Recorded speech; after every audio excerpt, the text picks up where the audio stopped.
Are you being serious right now? Yeah. Recently, you've come under a lot of fire for what Know, some it's a might. lot of It's fire. it's a lot.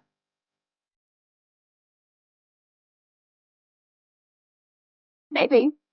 Not maybe. I did. In effect, you illegally entered a country. And did you consult with the president? In the same situation and consider the consequences.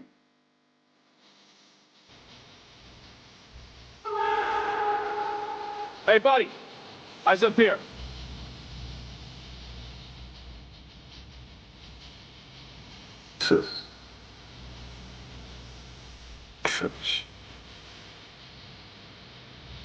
That it. Nation. I will not accept that.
What if I told you Superman 2025 is bringing a completely different Man of Steel to the screen?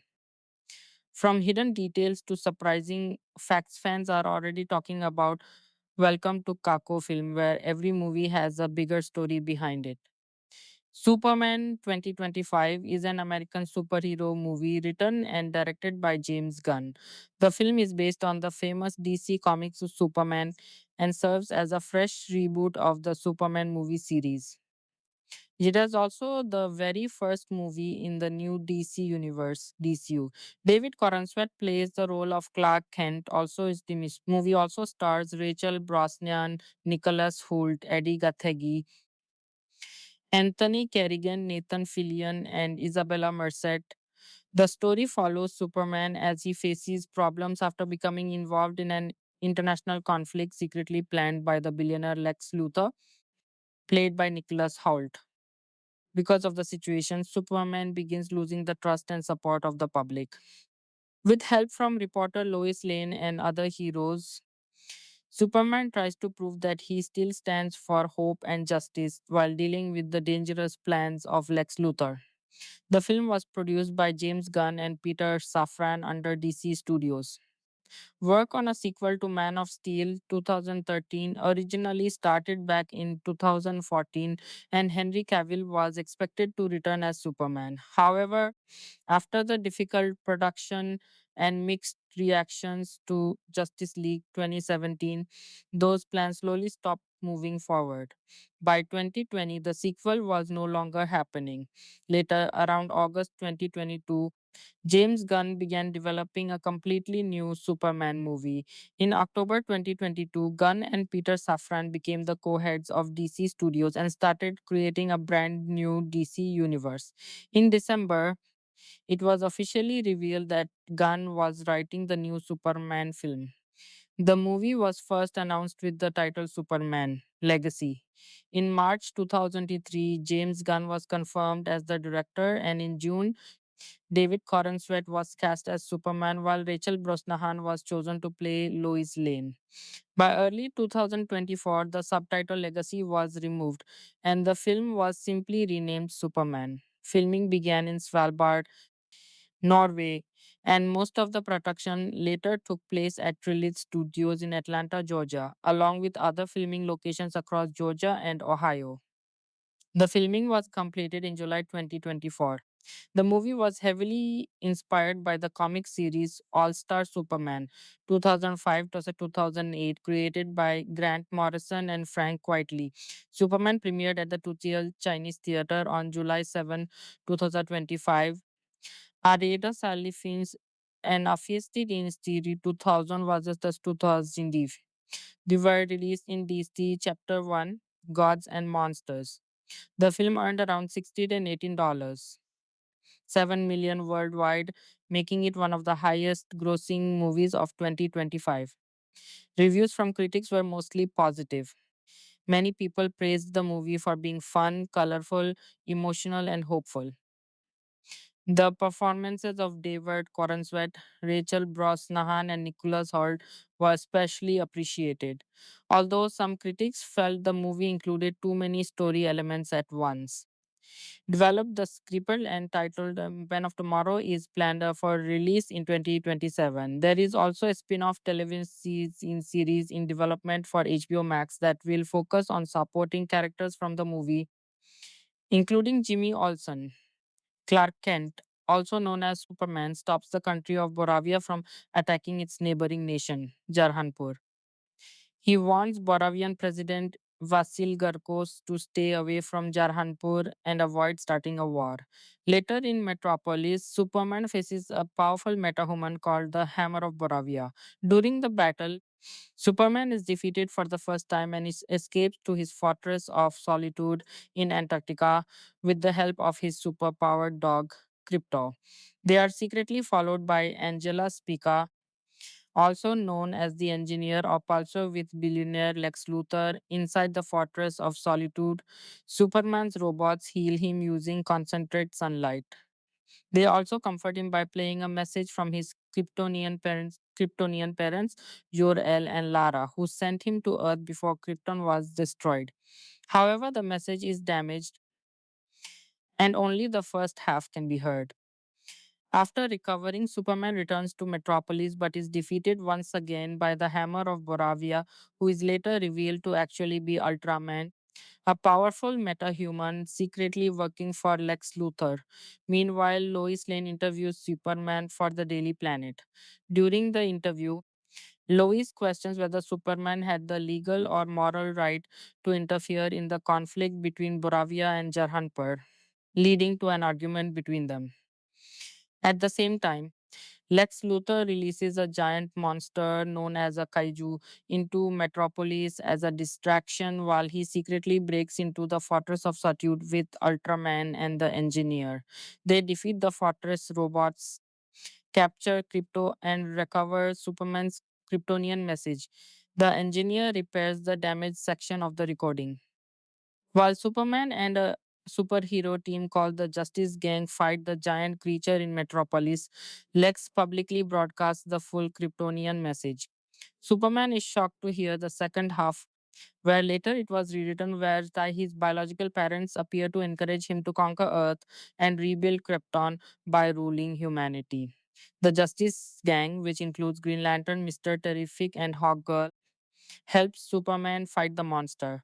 Although Superman wants to save the creature without killing it, Mr. Terrific kills it during the battle. After the message is revealed, public opinion quickly turns against Superman. People opinion quickly gains to fear him, especially after he angrily confronts Lex Luthor while searching for crypto. Lois, however, tells Superman that she still believes he is a good person. Superman admits that he loves her before turning himself over to the United States government. The government secretly gives him to Lex Luthor, imprisons Superman, inside an artificial pocket universe where he keeps many of his enemies trapped, including Krypto. Inside the prison, Superman meets another metahuman named Metamorpho. Lex threatens Metamorpho's baby son, Joey, and forces him to turn one of his hands into kryptonite, which weakens Superman and removes his powers. During an interrogation, Lex murders one of Superman's supporters named Malik Ali. Horrified by what Lex has done, Metamorpho decides to help Superman escape. Together, they rescue Joey and Crypto. Lois later convinces Mr. Terrific to help her rescue Superman. They enter the Pocket Universe and free Superman along with the other prisoners. Lois then takes Superman to recover at the home of his adoptive parents, Jonathan and Martha Kent. Jonathan reminds Superman that what truly matters is not the message from his Kryptonian parents, but the script and choices he makes himself and the kind of person he chooses to be. At the same time, Lex Luthor's girlfriend, Eve Teschmacher, secretly gives Jimmy Olsen evidence showing that Lex has been helping Boravia in exchange for control over half of Juniper. After discovering her betrayal, Lex imprisons. He then opens a dangerous portal connected to the pocket universe in Metropolis, creating a massive tear in reality that begins splitting the city apart. Superman sends Green Lantern, Hawkgirl, and Metamorpho to stop Boravia's invasion of Jahanpur once again. During the mission, Hawkgirl kills President Gurkos and Green Lantern invites Metamorpho to officially join the Justice Gang. Back in Metropolis, Superman and Mr. Starter, Mr. Terrific battle the Engineer and Ultraman. After defeating the Engineer, Superman learns that Ultraman is actually a clone of himself created by Lex Luthor. With help from Kryptos, Superman defeats Ultraman and throws him into a black hole beneath the collapsing reality rift.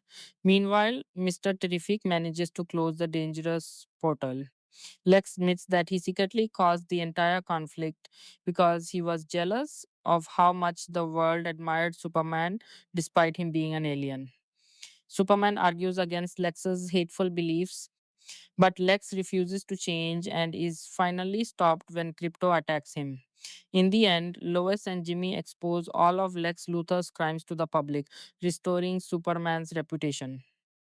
Lex and his allies are arrested, and everyone trapped inside the Pocket Universe is finally freed, including Eve. Lois also finally admits that she loves Clark Kent. Later, while Superman rests and recovers at the Fortress of Solitude, his cousin Kara Zor-El suddenly arrives in a drunken state to pick up Crypto. The robots then comfort Superman by showing him old memories from his childhood growing up on Earth with Jonathan and Martha Kent.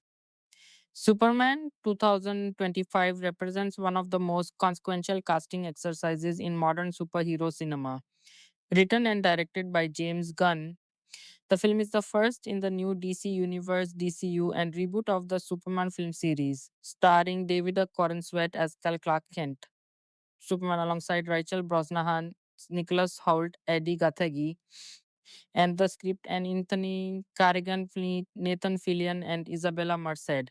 Every major casting decision carried the weight of DC's future and the ambition of building a fresh universe from the ground up. Below is a detailed examination of every significant casting choice in the film and the creative thinking behind each one. David Corenswet as Kal-El Clark Kent, Superman. No casting decision in the film carried more consequence or scrutiny than the selection of the man to wear the cape. Director James Gunn said Corenswet's Superman is around 25 years old, making him more established than Tom Welling's version from the CW series Smallville 2001-2011, but younger than Henry Cavill's version in the DC Extended Universe, DCEU. Producer Peter Safran described the film's take on the character for the DCU as the embodiment of truth, justice, and the American way, and kindness in a world that thinks of kindness as old fashioned.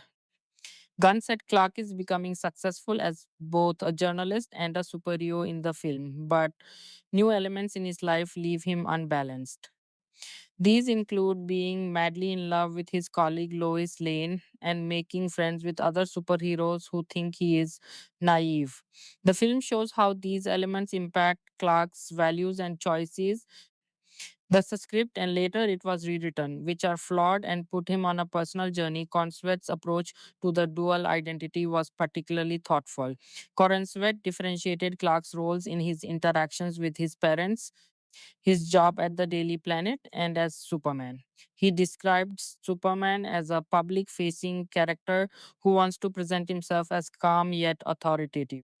Corenswet drew inspiration for Clark from the comic book All Star Superman 2005 to 2008 by Grant Morrison and Frank Quitely, and the posture of Christopher Reeve's portrayal from the 1978-87 Superman film series. He was also inspired for Clark's voice and demeanor by his brother in law, whom he described as the quietest, most wonderful man. Despite his tall 6 feet 8 inches height and 270 pounds, and described Clark as a big presence who is desperately trying to be as small as possible and as quiet as possible. During a special trailer preview event in December 2024, Gunn shared why Corenswet was tapped for the role, praising his Superman face and undeniable connection to the character. The thing I think that connects him so much in some ways to Christopher Reeve is he has a lot of deep training. The screenwriter said, I've never worked in my entire life with such a rigorous actor. He challenged me on a daily routine. He challenged me on a daily basis to really get the most out of his character, get the most out of his story. Notably, Corenswet also portrays Ultraman, an armored clone of Superman created by Lex Luthor, who masquerades as the Hammer of Boravia and is controlled via drones and voice prompts. This dual performance, playing both the hero and an instrument of the villain darkest ambitions, gave Corenswet an opportunity to explore the character's potential for menace, a counterpoint to the optimistic warmth that defines his primary portrayal. Rach Brosnahan as Lois Lane. Rachel Brosnahan plays Lois Lane, a reporter for the Daily Planet who is a colleague of Clark and isn't so sure about him and needs to be convinced about being in a relationship with him. Brosnahan described her Lois as fiercely intelligent and feisty. She consulted her is rewritten. She consulted with several journalists to help her portray Lois as a modern reporter. Brosnahan, best known for her Emmy-winning role in The Marvelous Mrs. Maisel, brought a sharp comedic sensibility and verbal quickness to the role, qualities that suit the classic image of Lois Lane as the wittiest and most professionally driven person in any room she occupies. The character's resistance to being immediately swept up in a relationship with Superman was a deliberate storytelling choice that gave Brosnahan's Lois an independence and skepticism that previous versions of the character did not always maintain. Her journalistic instincts apply equally to the man she's falling for and to the stories she's pursuing, and that professional self possession gives the role genuine contemporary resonance. Nicholas Hoult as Lex Luthor. Nicholas Hoult plays Lex Luthor, the CEO of Luthor Corp and the arch nemesis of Superman, who hates Superman for having the power to do everything but not aligning with Luthor's own beliefs. Hoult described Luthor as obsessive, determined, and relentless. Reed was rewritten and wanted the character to feel like a credible threat to Superman. He has his end goal in sight and is motivated by many emotions, including a need to be recognized for his scientific genius. Holt was inspired by Michael Rosenbaum's Lex Luthor in Smallville and by billionaire Steve Jobs for Luthor's uniform, choosing to work out for the role based on the depiction of Luthor in All Star Superman. Holt's head was shaved by his son Joaquin in preparation for the role. Gunn took inspiration for the character from Brian Azzarello's limited comic book series Lex Luthor, Man of Steel 2005, as well as Jerry Siegel's reckless scientific genius version of Luthor in comic books from the 1950s and 1960s. Holt's Luthor is a figure driven by envy, not merely of Superman's power, but of the uncomplicated public love that Superman receives for simply being who he is. This Sagritan This psychologically complex motivation gives the character recognizable humanity even as his actions become increasingly monstrous. The Steve Jobs comparison is particularly illuminating. A tech visionary whose sense of entitlement and genius have metastasized into an ideology of domination. E.D. Gatigi as Michael Holt, Mr. Terrific. E.D. Gatigi plays Michael Holt, Mr. Terrific, a superhero and inventor who uses a variety of high tech gadgets to fight crime and is a member of the Justice Gang sponsored by Maxwell Lord. Gatigi described his character as an atheist who believes in justice and said Mr. Terrific found meaning in knowledge after experiencing the death of his wife. Gatagi's casting brought one of the most intellectually rich characters in DC Comics to the screen for the first time in a major theatrical production.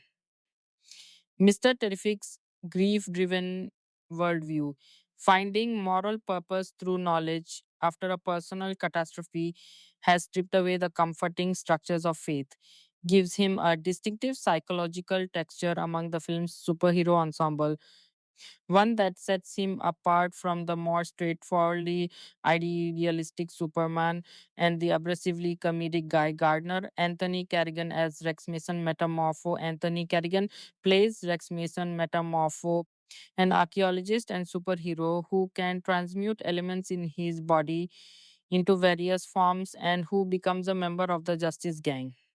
Carrigan said it was refreshing to play a superhero after previously portraying the Batman villain Victor Zsasz in the television series Gotham 2014-2019.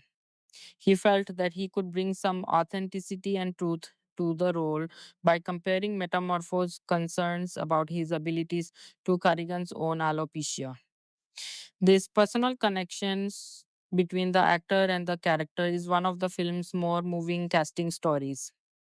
A metamorpho is a character defined by his body's uncontrollable alterations, transformations he did not choose and cannot fully control. And Carrigan's own lived experience of alopecia, develop a condition that similarly marks the body in ways the person affected has no control over, gave him an instinctive understanding of the character's emotional vulnerability beneath his superheroic exterior.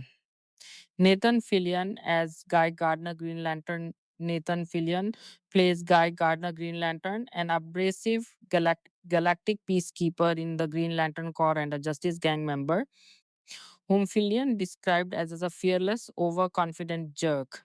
Fillion drew inspiration for Guy speaking his mind with no filter from Estelle Getty's Sophia Petrillo in the sitcom The Golden Girls, 1985-1992. Fillion referred back to the character's origin story, in which Guy was hit by a bus and sent into a coma, as what flipped the switch for his personality, making him off a little bit. The film retains the character's iconic bowl cut haircut from the comics, which Fillion insisted on having despite some discussions about changing his hairstyle. This insistence on the bowl cut is both a mark of Fillion's comic book fidelity and a testament to the confidence he brought to the role. The hairstyle is integral to Guy Gardner's identity in the comics. It signals his determined obliviousness to how he is perceived, and retaining it was a creative choice that paid significant dividends in audience response. The Estelle Gator inspiration is perhaps the most unexpected acting reference in the film's casting history, but it is also entirely logical. Sophia Petrillo's defining quality is her complete inability to self censor, a quality that matches Guy Gardner's personality precisely. Isabella Merced as Kendra Saunders Hawk Girl. Isabella Merced plays Kendra Saunders Hawk Girl, a superhero with wings and various melee weapons who is a Justice Gang member. She is reincarnated from an alien, retaining her memories and past trauma with a grumpy demeanor. Merced felt the self awareness and comedic aspects of the film helped Hawk Girl make light of her trauma. Merced's short 5 feet 1 inch height differentiates her from other DCU heroes. Merced felt that her role as Anya Corazon in the Sony Spider Man universe film Madame Web 2024 helped prepare her to play Hawkgirl. though she did not tell the Superman filmmakers about that role in case they did not want her to play both. The contrast between Merced's petite stature and Hawkgirl's fearsome combat capabilities is one of the film's more effective visual gags, but it is also a characterization choice that gives the hero genuine distinctiveness within the ensemble. Hawkgirl's combination of ancient trauma carried across multiple reincarnations and sardonic humor makes her one of the film's most complex supporting figures. Skylar Gisondo as Jimmy Olsen and Wendell Pierce as Perry White. Skylar Gisondo plays Jimmy Olsen, a boyish young photographer who is Clark and Lois's closest colleague, while Wendell Pierce plays Daily Planet editor in chief Perry White. Pierce said Perry is always grumpy because Luther had an affair with Perry's wife, and Perry's second child may actually be Luther's. So Perry's driving force is wanting to get back at Luther. The actor asked his friends for information on the character because he did not read comic books growing up. This backstory for Perry White, connecting his personal grievance against Luther to his professional drive, is a clever piece of character construction that gives the Daily Planet's editor a private motivation for the newspaper's pursuit of the story. Pierce's willingness to acknowledge his unfamiliarity with the comics and seek out external research reflects a professional thoroughness that matches the character's own relentless journalistic instincts.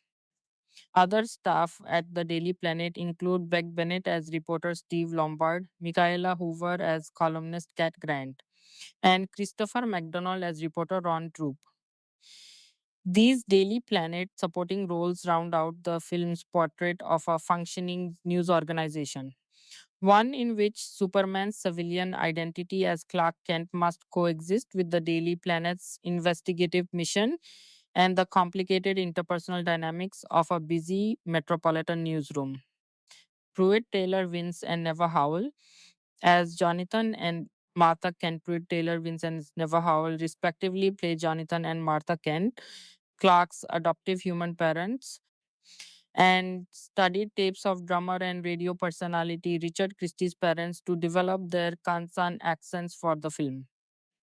The Kents are the moral foundation of Clark's identity, the human beings whose love and values shaped the alien child into the hero he became, and the casting of two character actors of genuine depth and warmth ensures that their scenes carry genuine emotional weight. The detail of the Christie family accent research speaks to the specificity of preparation that both performers brought to roles that might easily have been played generically. Bradley Cooper as Jor-El and Angela Sarafian as Lara Lovan Bradley Cooper, who previously collaborated with Gunn on his Guardians of the Galaxy films 2014 to 2023. Angela Sarafian respectively portray Superman's Kryptonian parents Jor-El and Lara Lorvan.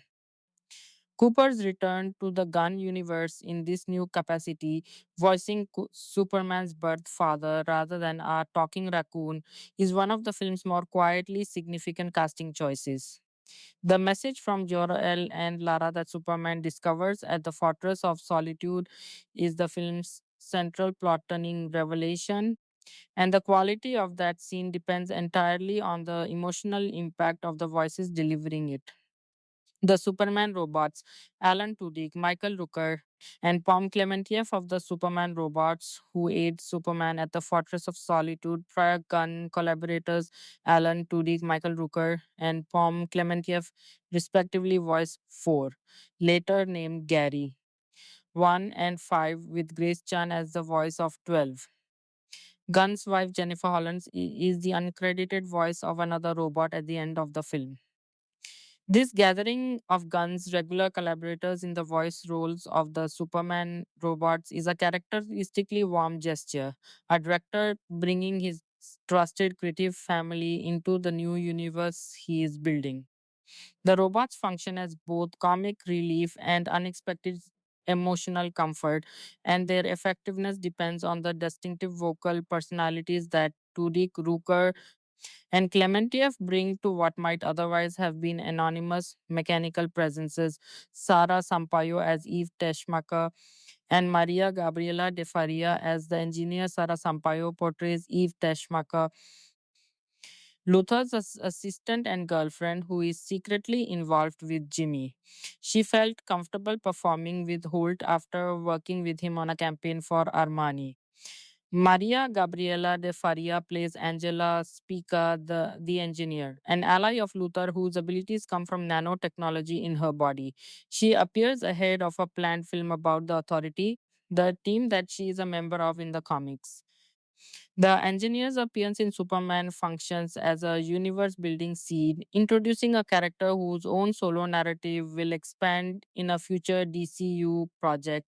Sean Gunn as Maxwell Lord, and the uncredited cameos Sean Gunn plays Maxwell Lord, the sponsor of the Justice Gang, a recurring presence in James Gunn's projects who brings his distinctive blend of off-kilter humor and unexpected pathos to a character with deep DC Comics roots. The film also features two significant uncredited cameo appearances that function as universe expanding gestures. John Cena appears as Peacemaker, and Millie Alcock appears as Supergirl. The latter's appearance in the film's final sequence, arriving drunkenly at the Fortress of Solitude to collect crypto, is one of the most discussed moments in the film's ending and effectively introduces the character who will presumably play a major role in subsequent DCU productions. Taken as a whole, the casting of Superman 2025 reflects a filmmaker who approached every role, from the lead to the uncredited voice of a robot, with the same intentionality, seeking performers whose specific qualities, histories, and instincts would bring maximum specificity to a world that needed to feel simultaneously mythologically grand and emotionally immediate. Production development. From DCEU collapse to a new universe, the story of how Superman 2025 came to exist is inseparable from the story of a decade's worth of creative failure, corporate upheaval. Written, it was written and one filmmaker's patient evolution toward a vision that only became fully formed when the conditions finally allowed it. Development of sequel to the DC Extended Universe DCEU film Man of Steel 2013 began by October 2014 with Henry Cavill set to return as Superman. They announced a full slate of DC films in October 2014, prioritizing Batman v Superman: Dawn of Justice 2016 as the second DCEU film after Man of Steel failed to meet the studio's financial expectations. Despite this, said as undated sequel to Man of Steel was in development with Cavill set to reprise his role as Clark Kent Superman. The subsequent years were marked by escalating uncertainty. A Man of Steel sequel was in active development. A Man of Steel sequel as a top priority for the studio in August 2016, which Cavill's manager Danny Garcia confirmed the following month. Amy Adams, who portrayed Lois Lane in Man of Steel, said in November that the studio was working on the screenplay. Matthew Vaughn was Warner Brothers. His top choice to direct the film and had preliminary conversations about it by March 2017. Vaughn and comic book writer Mark Millar previously pitched a new Superman trilogy prior to the development of Man of Steel, in which the destruction of the planet Krypton would not occur until after Superman had already grown up on the planet. Then came the disruption that unraveled all existing plans. After the troubled production of the DCEU film Justice League 2017, Warner Brothers reevaluated its approach to DC projects. By the end of 2017, a Man of Steel sequel was not coming anytime soon, if at all. Justice League producer Charles Rowan said story ideas had been discussed, but there was no script. The years that followed were a period of institutional confusion.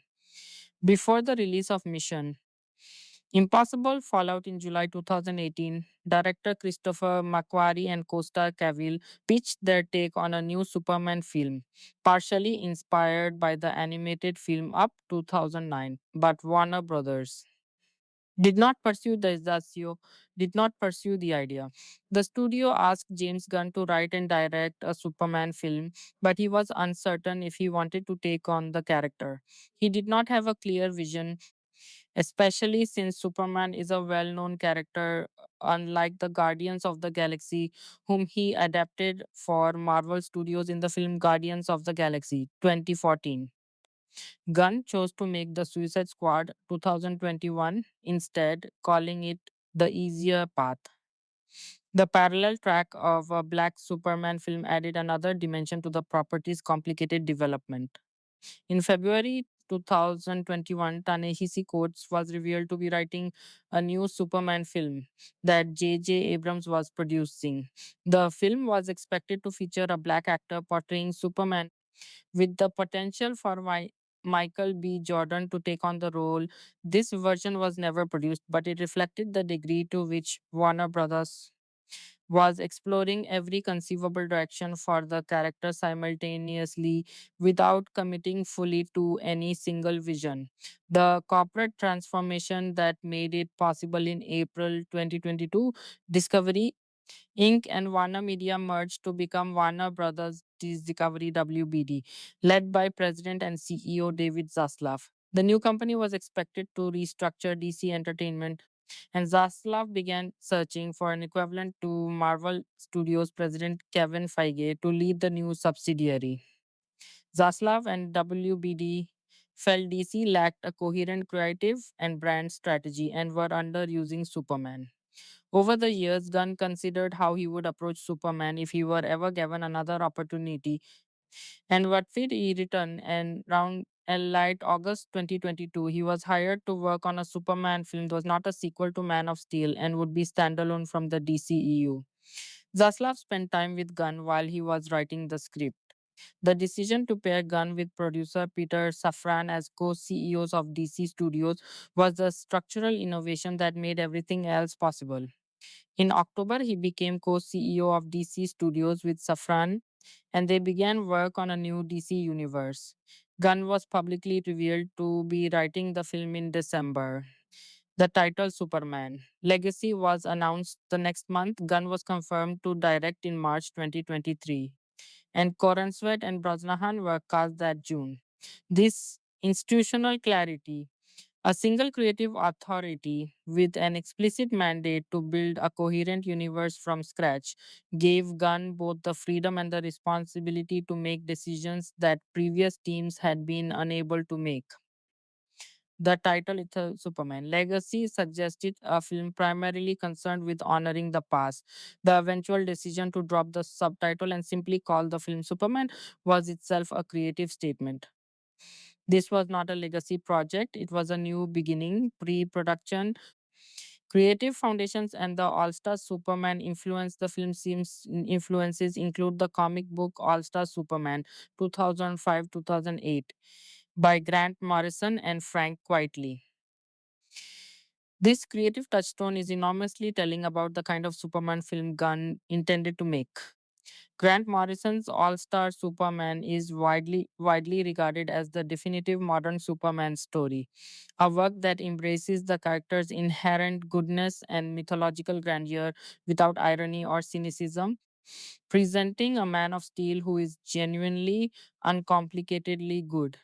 This was a direct repudiation of the grimdark sensibility that had defined the DCEU's approach to the character under Zack Snyder. Producer Peter Safran described the film's take on the character for the DCU as the embodiment of truth, justice, and the American way, and kindness in a world that thinks of kindness as old fashioned. Gunn said Clark is becoming successful as both a journalist and a superhero in the film, but new elements in his life leave him unbalanced. These include being madly in love with his colleague Lois Lane and making friends with other superheroes who think he is naive. Gunn consulted GC Comics writer Tom King in relation to other characters' suspension of disbelief regarding Clark's dual identity, which was attributed to the use of hypnotic glasses to subtly distort his appearance. Gunn included this in the film, noting that it had kind of been forgotten from the comic book canon. This recovery of an obscure canonical detail, the idea that Clark's glasses do more than simply change his appearance, reflects the depth of comic book research that informed the screenplay at every level. Casting process in person screen tests took place at the Warner Bros. Studios lot in Burbank, California, with Gunn and Safran in mid June 2023. The later it was rewritten. The casting of David Corenswet as Superman and Rachel Brosnahan as Lois Lane was announced shortly afterward in June 2023. Director James Gunn said Corenswet's Superman is around 25 years old, making him more established than Tom Welling's version from the CW series Smallville 2001 to 2011, but younger than Henry Cavill's version in the DCEU. This deliberate positioning of the character at a specific point in his development, experienced enough to be effective, young enough to still be forming, gave the filmmakers a dramatically rich starting point.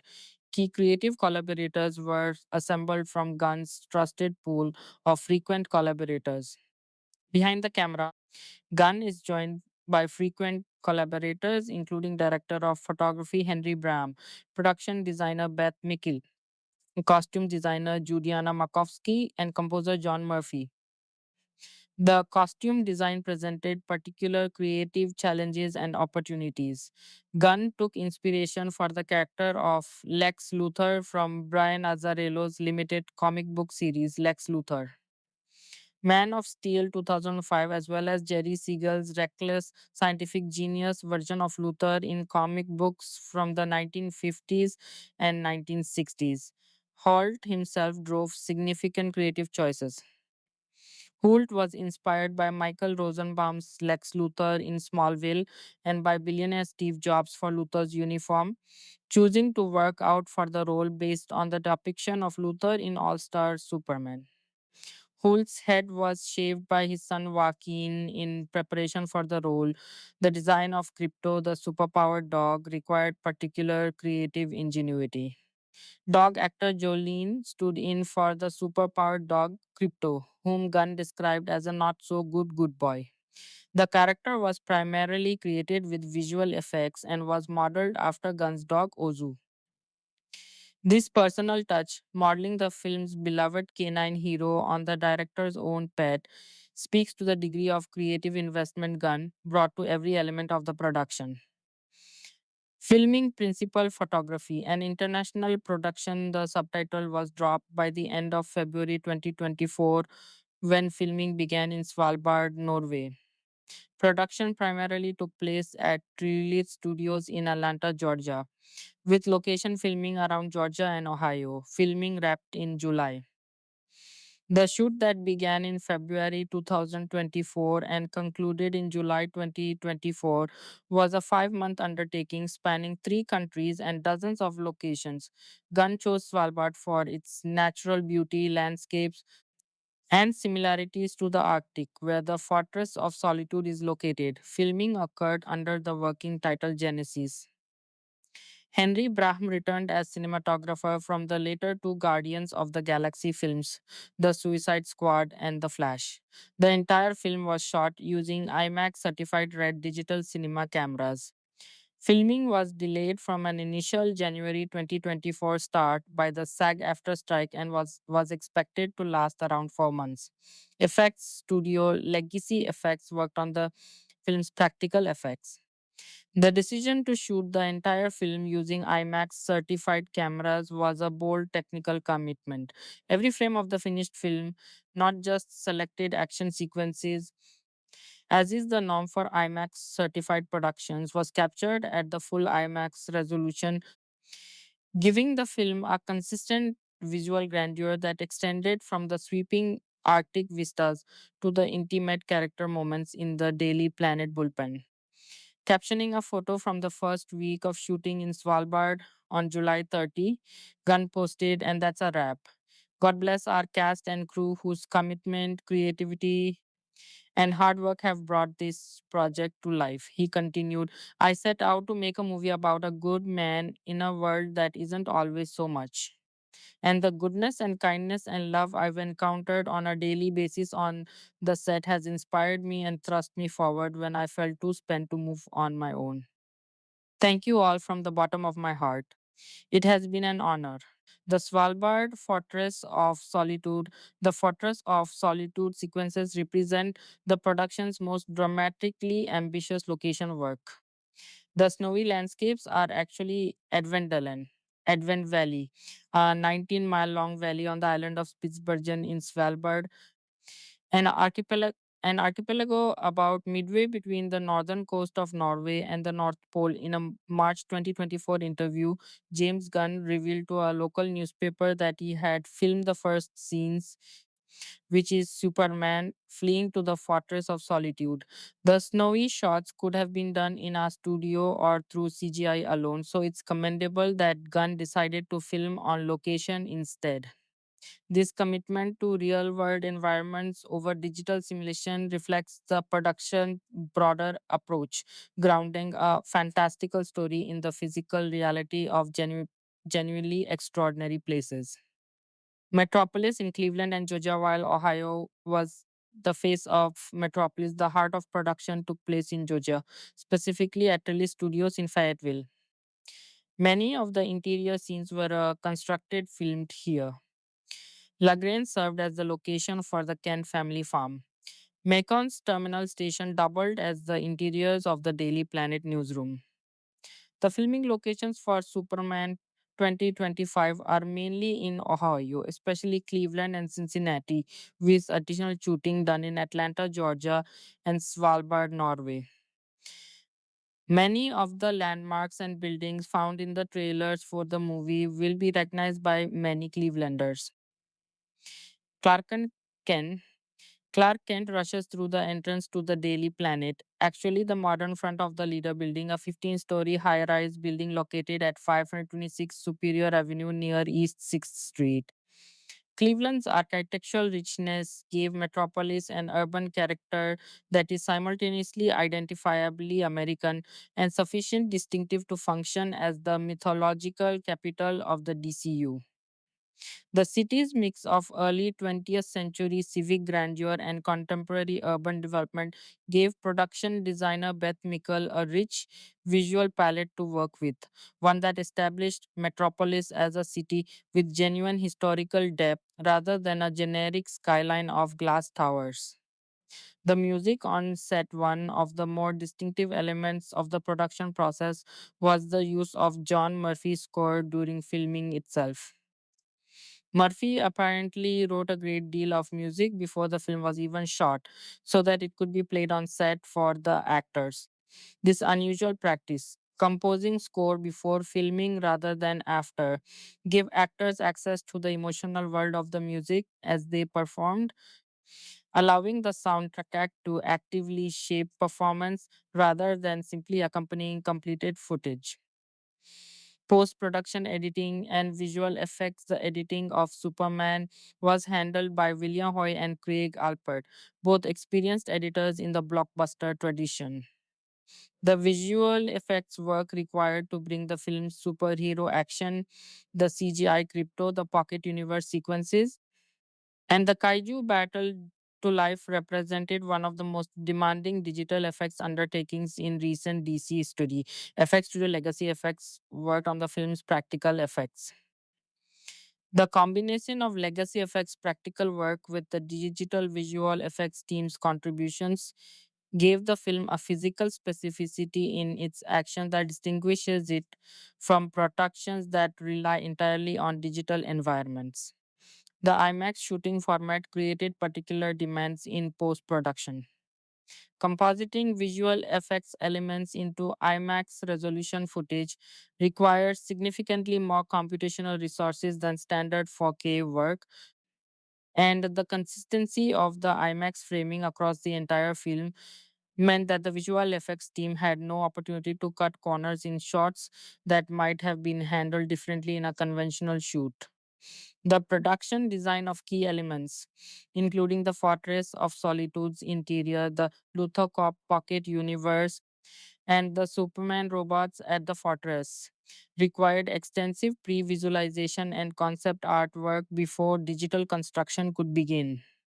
Production designer Beth Mickles' work in establishing the visual grammar of the DCU through this single film was one of the post production phase's most significant achievements, as her design decisions would establish the aesthetic template for all subsequent DCU productions.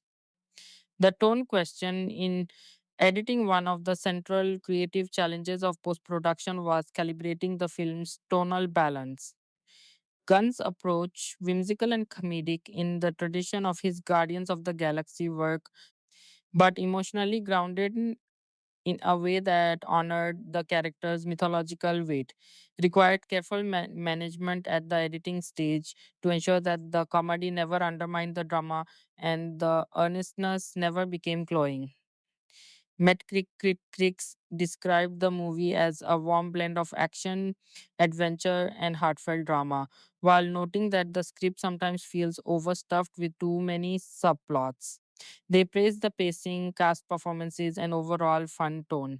The challenge of serving the film's large ensemble of characters, Superman, Lois, Lex Luthor, Guy Gardner, Hawkgirl, Mr. Terrific, Metamorpho, Jimmy Olsen, Perry White, Jonathan and Martha Kent, Maxwell Lord, Eve Teschmacher, and the engineer, while also advancing a coherent main plot, created an editing challenge of considerable complexity.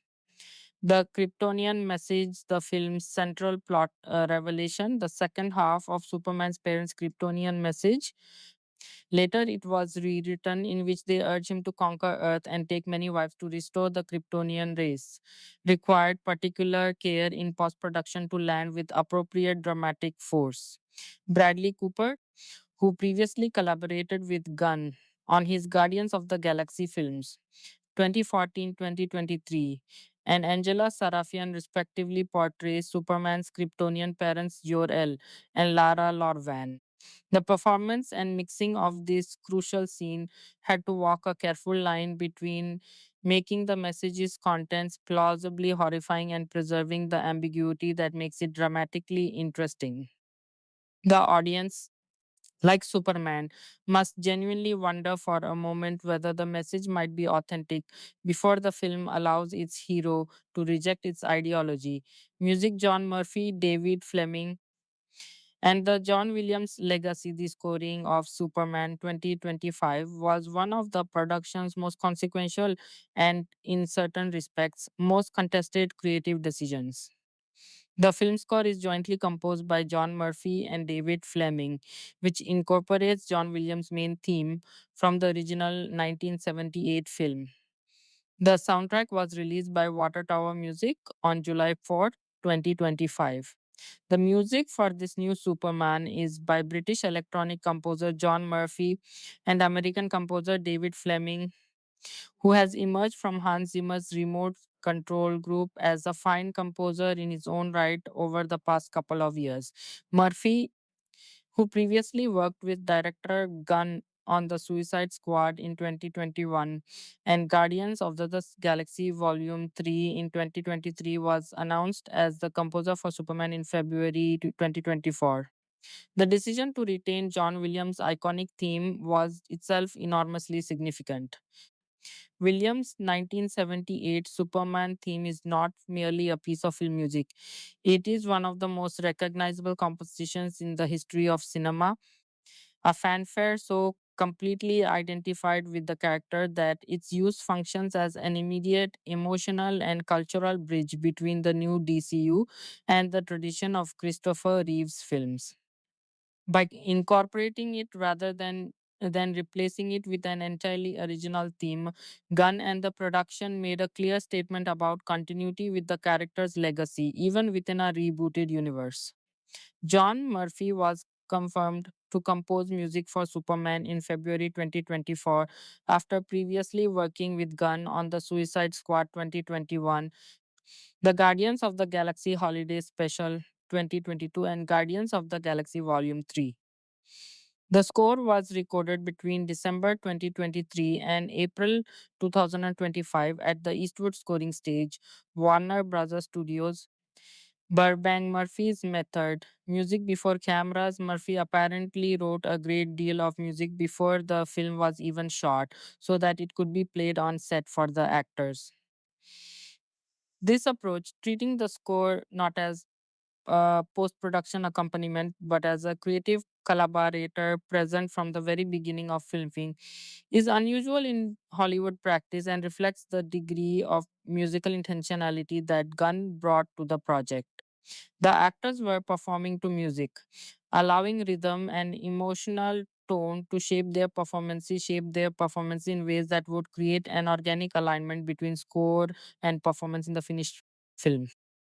Fleming's involvement with the project was not formally revealed until April 2025, and even now it's not entirely clear when he came in or why.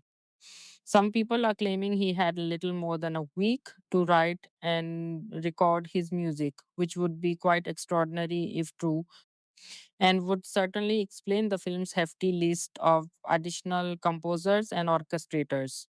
The somewhat opaque circumstances of Fleming's involvement hint at a late stage creative intervention, a not uncommon occurrence in blockbuster post production, where editorial changes in the final weeks before release can require rapid musical recalibration. Critical reception of the score's reception among film music critics and enthusiasts was notably divided. John Murphy and David Fleming's score for Superman is focused on trailerized repeating excerpts of John Williams' iconic theme playing over synthesized, generic sounding action music. While the theme still sounds great due to Williams' thematic skill, some critics wondered how much better this score could have been had another composer tackled it instead.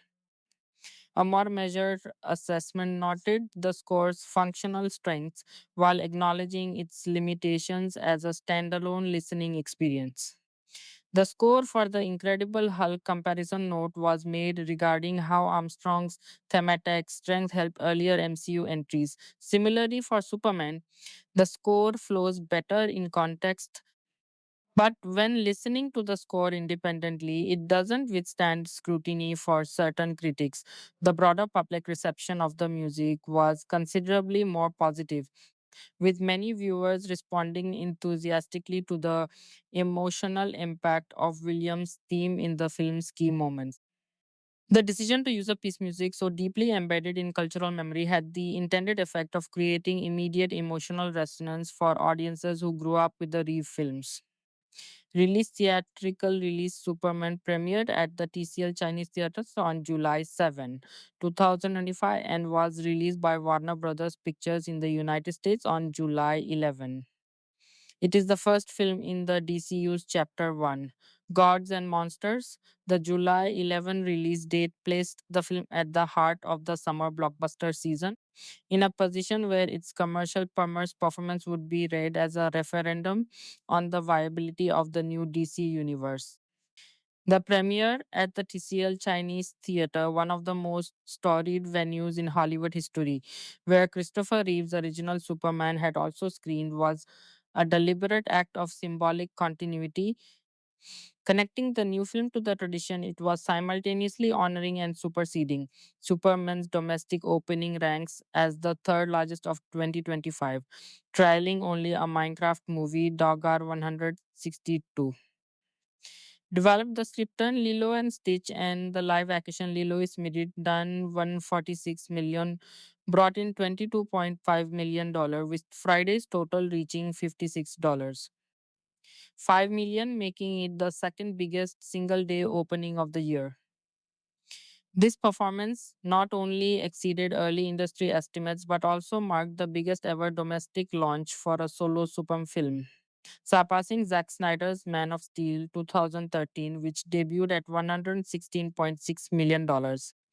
The film's the scripted the film's positive reception, highlighted by an 83% critic score and a 93% verified audience score on Rotten Tomatoes, has been credited with reigniting fan enthusiasm and setting the stage for a new interconnected DC universe under Gunn and producer Peter Safran, the Will Reeve cameo. The son of Christopher Reeve, Appearing as a news reporter was one of the most emotionally resonant moments of the film's theatrical run. An ABC News correspondent in real life, writer with the script, Will Leave's appearance in the film created a genuine moment of intergenerational connection. The son of the actor who defined Superman for a generation appearing in the film that was defining Superman for the next one. Home media, the film will be available for digital purchase and rental beginning August 15th, 2025, with physical formats including 4K Ultra HD, Blu ray, and DVD, arriving September 23rd, 2025. The release features an array of bonus content from action packed moments like Crypto Saves the Day School Bus Scuffle to in depth featurettes such as Icons Forever, Superman's Enduring Legacy. Lex Luthor, the mind of a master villain. Cryptunes, the music of Superman. Pause to Pixels. Crypto is born.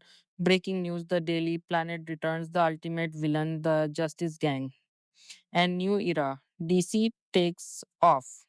Fans will also enjoy the hour long document adventures in making Superman, offering an inside look at the film's creative process. Digital copies of Superman will include commentary from director James Gunn, a gag reel, and deleted scenes as special features. The physical release comes packed with even more supplemental material that explores the making of the film. The film will be available for purchase for $30 on digital platforms. No firm streaming release dates were initially announced, with WBD not wanting to undercut digital rentals and sales by sharing when people can see Superman through their HBO Max subscription. The home media release, approximately 5 weeks after the theatrical opening, was among the shortest theatrical to digital windows for a major studio blockbuster, reflecting the increasingly rapid evolution of the home entertainment market and the studio's desire to capture continued revenue momentum from a film that had generated exceptional goodwill. Reception box office performance, the film grossed $618.7 million worldwide, making it the 10th highest grossing film of 2025. The film starring David Corenswet as Clark Kent, Rachel Brosnahan as Lois Lane, and Nicholas Hoult as Lex Luthor opened to a robust $122 million domestically and $95 million internationally for a global opening weekend total of $217 million. This strong overseas showing helped Superman nearly recover its reported $225 million production budget in its first weekend. The opening is a much needed win for Warner Brothers and DC Studios, which have struggled in recent years to match the box office success of rival superhero franchises. The film's extraordinary first weekend domestic total of $122 million immediately established it as the most successful solo Superman film ever made at the domestic box office, a milestone that carried both financial and symbolic weight for a studio attempting to rebuild its flagship superhero franchise after years of disappointing results. The global total of $618.7 million achieved against a production budget of two against the $25 million represents a substantial commercial success by the standards of superhero filmmaking, and an especially meaningful one given the context of DC's recent box office history. The franchise's previous entries had produced results ranging from disappointing to catastrophic, and the success of Superman demonstrated that audiences retained enormous appetite for the character when presented with a version of him that felt emotionally accessible and tonally consistent. Critical response at the time of writing: James Gunn's Superman is sitting at an 86% on Rotten Tomatoes tomatometer gathered from 102 reviews and has a 71 metascore from Metacritic gathered from 35 reviews. Audiences gave the film a cinema score of A, which means most viewers liked it. The audience score reached up to 95% on Rotten Tomatoes. The gap between the solid but not extraordinary Metacritic score and the enthusiastic audience reception is characteristic of the film. Professional critics, applying precise analytical standards, identified real structural and tonal weaknesses, while general and structural and tonal weaknesses respond to the film's emotional generosity and the quality of its central performances with genuine enthusiasm. This solidly positions it as the most critically acclaimed love live action Superman film in decades, surpassing 2013's Man of Steel 57 and 2006's Superman Returns 72. Critics across the board applaud James Gunn for delivering a Superman rooted in idealism and humanity. Selected critical perspectives, the range of critical responses to the film illuminates both its genuine achievements and its real limitations with considerable specificity. Multiple Metacritic critics described the film as zippy blockbuster fun that launches the DC universe in spectacular fashion. One noted that as both a story on its own and a prequel to a whole bunch of others, this movie to a whole bunch introduces us to a variety of characters we'll meet later, and it does it without feeling too much like fan service or exposition. Another wrote that the miracle of Superman is that in 2025 it's a superhero movie that inspires genuine delight. A further assessment called it unapologetically silly, disarmingly earnest, and intentionally corny, entertaining, fast paced, and most important of all, fun. Variety praised the film for capturing the original comic book spirit, that describing David Corenswet Superman as invincible yet emotionally engaging, and emphasizing how the movie avoids being dark or overly serious, instead delivering a spinning multifaceted story with real emotional stakes, and adding that the film feels like a comic book come to life. The Hollywood Reporter described the movie as a warm blend of action, adventure, and heartfelt drama, while noting that the script sometimes feels overstuffed with too many subplots, yet praising the pacing, cast performances, and overall fun tone. One critic wrote that Gunn's real superpower is his ability to wear this comic book nonsense lightly, to take it seriously within the world of the film without asking the audience to take it too seriously. Another observed, grim and gritty are words this movie firmly rejects, instead, leaning into the human side of everyone involved, even its villains. There are a few choices that work less well than others, but the end result is a movie that doesn't sacrifice its titular character in service to franchise building. Instead, it focuses on celebrating the values that Superman himself has embodied from the beginning. Not all critical assessments were positive. One dissenting voice wrote that for a movie that's meant to represent the birth of a brand new cinematic universe, James Gunn's slight and slap-happy take on Superman doesn't feel much like the start of anything. Another added that Gunn is admirably overflowing with imagination, but he squanders his best material. The overstuffed criticism recurred across many reviews and represents the film's most legitimate structural weakness.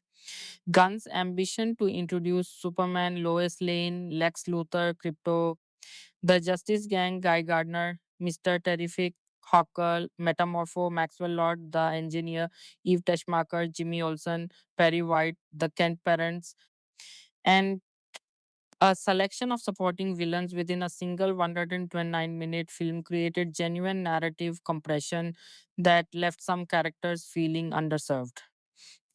And later it was rewritten. Gunn's response to candid interview published by Rolling Stone on June 16, 2025, James Gunn discussed the continuous responses to his rendition of Superman, especially from admirers of Zack Snyder's DC movies. Commenting on the criticism, Gunn stated, I don't mind it. I think it's good. I think you don't want to have everybody root for you. He continued. First of all, you realize that the trailer came out and reaction was 97-98% positive. These people help us because you don't want everything to seem 100% positive. Gunn also addressed concerns about Superman's power levels. I didn't want a Superman who could punch planets, he said. So he's a little less powerful.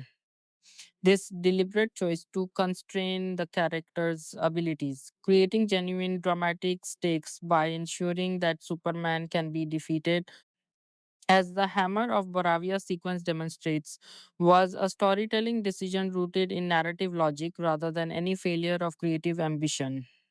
Legacy and what comes next, a follow up film. Man of Tomorrow is scheduled for release in 2027, while a spin off television series featuring supporting characters from the film, including Skylar Jesondo's Jimmy Olsen, is in development for HBO Max. Developed to FAPS, these announced follow ups confirm that the creative and commercial success of Superman has provided DC Studios with the foundation it needed to begin building its interconnected universe in earnest. The film's commercial and critical success represents something larger than the performance of a single blockbuster. After years of uncertainty, failed sequels, abandoned continuities, and films that confused audiences, divided critics, and disappointed box offices, the DC cinematic universe had finally produced a film that succeeded on every meaningful measure creatively, commercially, and culturally. James Gunn's Superman demonstrated that the character's core values, the inherent goodness that Gunn described as kindness in a world that thinks of kindness as old fashioned, remained genuinely compelling when rendered with craft, conviction, and a filmmaker's complete belief in the material. It laid the first stone of what, if the creative momentum can be sustained, might yet become the defining superhero franchise of the decade that follows. When Superman gets drawn into conflicts at home and abroad, his actions are questioned, giving tech billionaire Lex Luthor the opportunity to get the Man of Steel out of the way for good. Will intrepid reporter Lois Lane and Superman's four-legged companion, Krypto, be able to help him before it's too late? Superman what to know critics consensus pulling off the heroic feat of fleshing out a dynamic new world while putting its champions big, beating heart front and center. Zupan flies high as the Superman is a man of tomorrow grounded in the here and now. And later it was rewritten. Read critics, reviews, audience suggest Gunn bring back a timeless hero with Superman and gives us a four-legged scene stealer we can all rally behind. Read audience reviews, critics reviews view. Markham Newman's sight and sound of Forgan's Superman isn't ashamed of its comic book origins and whimsical inventiveness. Go to full review. Travers, that fall review Peter Travers. The Travers gun Superman soaring forward and doesn't see an overkill is the affection he feels for the Man of Steel in Corenswet's uncalculated. Cynicism free portrait, Supi isn't afraid to show his heart. He calls it the new punk rock. Maybe he's right. Go to full review. Cat Sachs, Chicago, Reader, Jewel 25 I certainly had fun. Go to full review. Luke Goodsell, ABC News. Australia, May 9 Guns Cornball Humanism is almost as awkward as the film's Obama era hashtag jokes.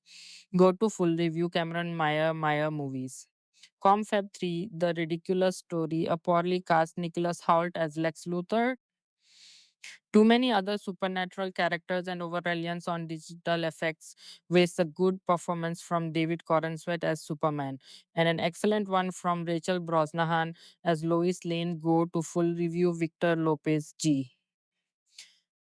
Espin Espin of Jan fin the Credia Findo Fin Pardo Disa Walsi Simin Fapa Fasi Wardo the Fiend Watson Farda Tatit everything's going to be fine. Relax. Go to full review, read all reviews, audience reviews, view Morzak 10H, genuinely an amazing change of pace for superhero movies lately. This is what I always pictured for a Superman film. The hope is so palpable and makes you smile throughout the whole movie. I would love to watch again. See more Carly 1D, the best superhero movie to come out in a while.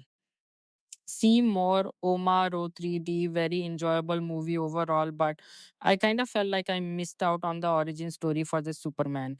Wanted to see more of the Kents, but overall can't complain. And Man Lex is an Oscar worthy performance. See more Andy 6D. It's good to have a feeling of hope. See more Marie May 14. I don't care what anyone says about this movie, it made me cry because I felt like Superman was finally back. See more Sean S. May 9 3 main characters that I should love but won't name. Invoke the opposite emotion. This movie is a mess and frustrating to Superman fans. I give it a 3 for Mr. Terrific, Metamorpho, Guy Gardner, and the execution of the Pocket Universe. See more, read all reviews, Superman. Exclusive movie clip Superman saves woman on bridge. Exclusive movie clip Superman saves woman on bridge 2. 06 Superman. Exclusive Superman clip Superman conference Lex Luthor Superman. Exclusive movie clip Superman conference Lex Luthor 147 Superman. Extended preview Superman. Extended preview 10/6 Superman. Movie clip Knowledge is worth as many sacrifices Superman. Movie clip Knowledge is worth many sacrifices 041 Superman. Movie clip Keep an eye on him Superman. Movie clip Keep an eye on him 043 Superman. Developed movie clip Get Out of Here Superman. Movie clip Get Out of Here 059 Superman. Sneak peek 450. View more videos. The Fans Task for First Steps 86%, 90%. The Fantastic Four. That's the scene watching water, the scene watching team watching water. In Zati worried was the watching scene watching water, the water, the water entity the citogen. The The Force Awakens watch list trailer for Star Wars, The Force Awakens Avengers, Endgame 94%, 90% Avengers, Endgame watch list trailer for Avengers. Endgame Marvel's The Avengers 91%, 91% Marvel's The Avengers watch list trailer for Marvel's The Avengers discover more movies and TV shows. View more James Gunn explains what a meta-human is Superman James Gunn explains what a meta-human is Superman 0. 40 Guy Gardner ranked in the Green Lantern hierarchy. Superman Guy Gardner ranked in the Green Lantern hierarchy. Superman 042 Maria on Fighting Superman. Maria on Fighting Superman 1. So far, Lois Lane and Superman's Meet Cute. Lois Lane and Superman's Meet Cute 1. 01 David Corenswet and Rachel Brosnahan break down the interview scene. David Corenswet and Rachel scene J was 1 Superman Tomatometer revealed. Superman Tomatometer revealed. 0. 12 Superman featurette filmed for IMAX Superman featurette filmed for IMAX 1. O for the Superman cast on crafting their characters and joining the DC Universe. The Superman cast on crafting their characters and joining the DC Universe 27 by 40 Superman. TV spot strength Superman. TV spot strength 030 Superman. Spot tickets on sale Superman. Spot tickets on sale 207. View more videos movie info sci-fis. When Superman gets drawn into conflicts at home and abroad, his actions are questioned, giving tech billionaire Lex Luthor the opportunity to get the Man of Steel out of the way for good. Will intrepid reporter Lois Lane and Superman's four-legged companion, Crypto, be able to help him before it's too late? The Saffron Company, DC Studios, Troll Court Entertainment Community Watch is under Community Watch. Please write a review for your rating to count toward the popcorn meter. Write a review. Thanks for your submission. Your review is awaiting approval. Once accepted, your review will get its big debut in the popcorn meter. Visit FAQ to learn more about Community Watch. Superman officially hits theaters this Friday, but the reviews are already pouring in. The film, directed by DC Studios co CEO James Gunn, kicks off the new DC universe with the superhero. Superman sees David Corenswet, Twister's Pearl, as the title character and as Clark Kent, a reporter for the Daily Planet. The role has previously been played by Christopher Reeve, Henry Cavill, Brandon Routh, and Tyler Hoechlin, among others. Rachel Brosnahan, the marvelous Mrs. Maisel, House of Cards, plays his interest and journalist Lois Lane, and Nicholas Hoult, Nosferatu Juro Tutu, portrays the villain Lex Luthor at the film's LA premiere on Monday. Gunn mentioned what he hoped to show differently in this superhero. I wanted to believe Superman, so I wanted to show him in this gigantic DC universe, this magical world that's like from the comic books. where we are entering how I entered as a child, with Superman, with superhuman friends, with giant robots, with kaiju, with all of that gun set.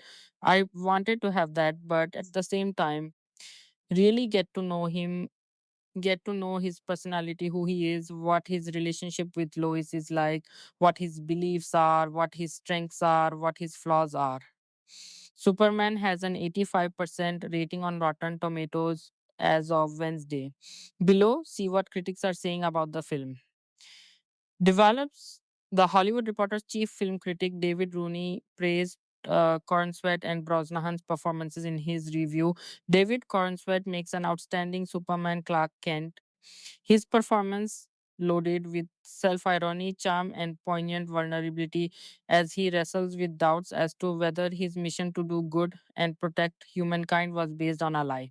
Corenswet's funny, scrappy rapport with Rachel Brosnahan's whip smart Lois's Lane, possibly sharpest and most captivating interpretation of the Ace Daily Planet reporter since Margot Kidder, makes their every scene together a delight. For the film as a whole, he said, Gunn's Superman is overloaded, even muddled at times, but relentlessly entertaining. Perhaps its biggest strength is that it sidesteps all the revisionist murk of superhero on screen in the last decade or two and reverts almost to an enchanting state of childlike wonder. The New York Times movie critic Alyssa Wilkinson wrote in her review, by all of these measures, Gunn's charming take on the Superman myth succeeds. It even won over a particular superhero weary critic. It's a sincere but also goofy movie with a few well-timed twists on the mythology and a couple of added characters who keep things light at just the right moments. She later in her review added, and most of all, there's Rachel Brosnahan's Lois Lane, a woman who doesn't really need saving, who is preternaturally calm in the face of breaking news and knows, contra most female reporters in the movies, how to actually grill a source regardless of her personal feelings about the story.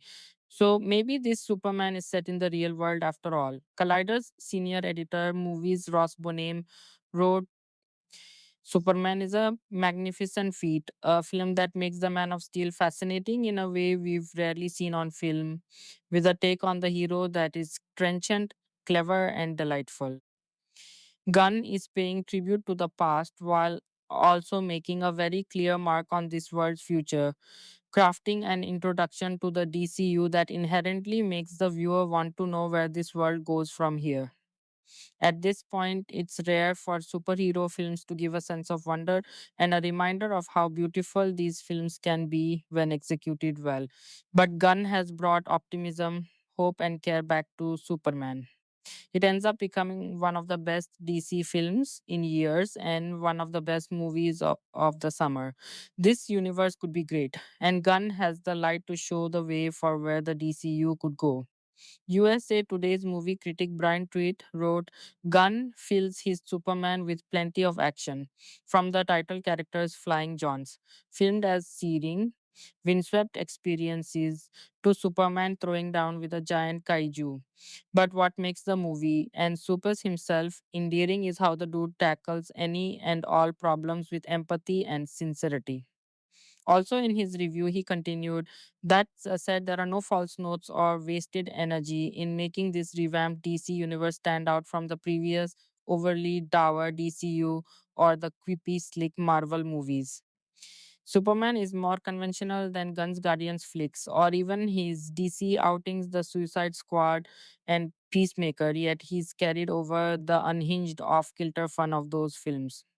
And while Gunn doesn't overdo it with political stakes, themes, and personalities, he certainly drives home the point that kindness is the superpower we all should be using on the regular.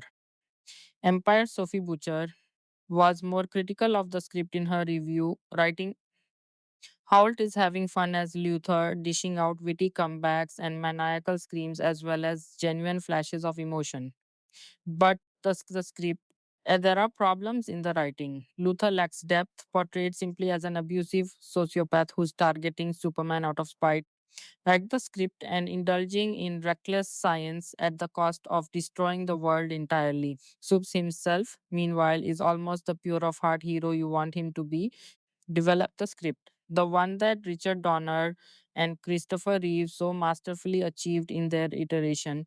But some clunky dialogue and a cocky edge means the character never quite meets the mark. The Associated Press film critic and writer Jake Coyle wrote in his review, Miliaj will inevitably vary when it comes to Gunn's idiosyncratic touch.